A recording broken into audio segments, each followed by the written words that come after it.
On the crowded dirt street, Sullivan Hart and Two Jack Roth walked toward the telegraph office, leading their horses. Get out! Hart's pistol flashed upward from his holster.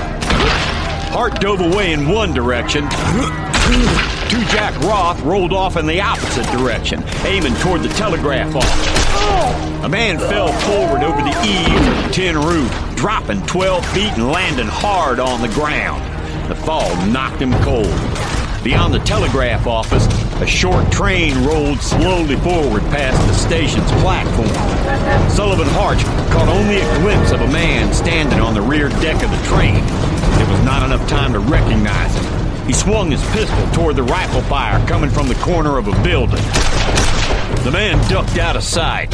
Two Jack Roth aimed at a man behind a water barrel. Roth stood up and ran forward, hoping to get into a better position before the rifle came over the edge of the barrel and fired.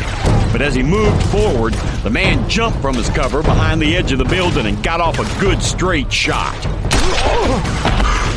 Two Jack went down with a wound spreading blood across his chest. Sullivan Hart's pistol raised quickly.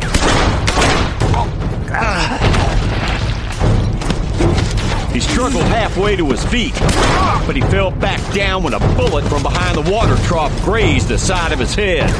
Sullivan Hart took aim on his attacker. Hart stalked forward in a crouch. Sheriff Bud Kay ran forward too, his pistol drawn, making his way through the tight group of people huddled together on the boardwalk. Hart hurried around the trough, looking out toward the short train as it gained speed and shrank away toward the prairie. Hart could just make out the man's face on the rear platform more clearly now. He clenched his teeth at the sight of quick Charlie Sims leaning on something, a cane perhaps. Sims wore a wide, taunting smile and waved a hand back and forth at him. Damn you, Sims! Hart turned and ran back, sliding down beside his wounded partner. Take it easy, Two Jack. Somebody give me a hand! Let's get this man to a doctor! No! Get me up on a horse. I'll be all right. Lie still. You took a bullet in the chest.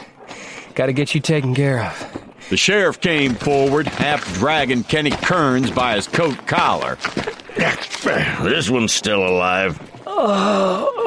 Kearns staggered in place, blood running freely from his shoulder wound. Make sure he stays that way, Sheriff.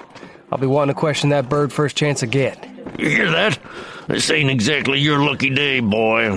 Hart and two townsmen carried Roth over to the doctor's office, where a young red-haired doctor in a long white apron stood holding the door open for him. Once Roth was on the surgery table and the young doctor had shooed everyone from the room, Hart stepped out on the boardwalk and looked at the two bodies on the ground.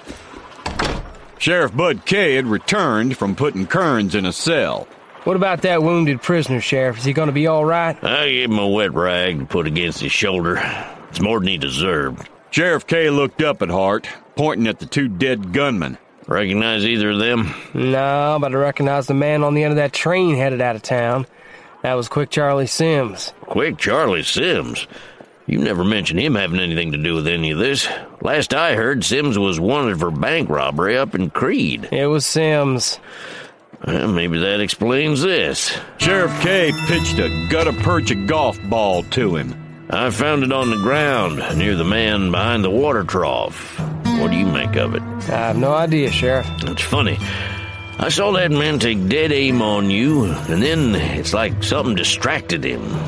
Surely Quick Charlie didn't hit him with a golf ball, did he? From the back of a moving train? Nobody could do something like that, could they? I doubt it, Sheriff, but I'd put nothing past Quick Charlie Sims. If he did something like that, question is, why would he? He's on the run. No reason I can think of for him wanting to help us. If anything, he'd be more likely to take their side. All I know is if he hit the gunman with a golf ball, you might just have to thank him for saving your life back there. Sheriff, how far does this rail spur go before cutting into the main line? Oh, 30 miles, more or less. Why? Well, you'll never catch that train on horseback. And there's not a telegraph line hooked in yet. You can't even wire ahead to the rail junction to have it stop. I see. Hart turned and walked toward the jail, Sheriff Kay following at his heels. Sheriff, I want to question that new prisoner. Once I see that Two Jack's gonna be all right, I gotta get going. Too hot on the trail to pull back now. Don't worry, we'll take care of Roth for as long as it takes. As far as questioning the prisoner is concerned, you can do that with a pick handle for all I care. Thanks, Sheriff.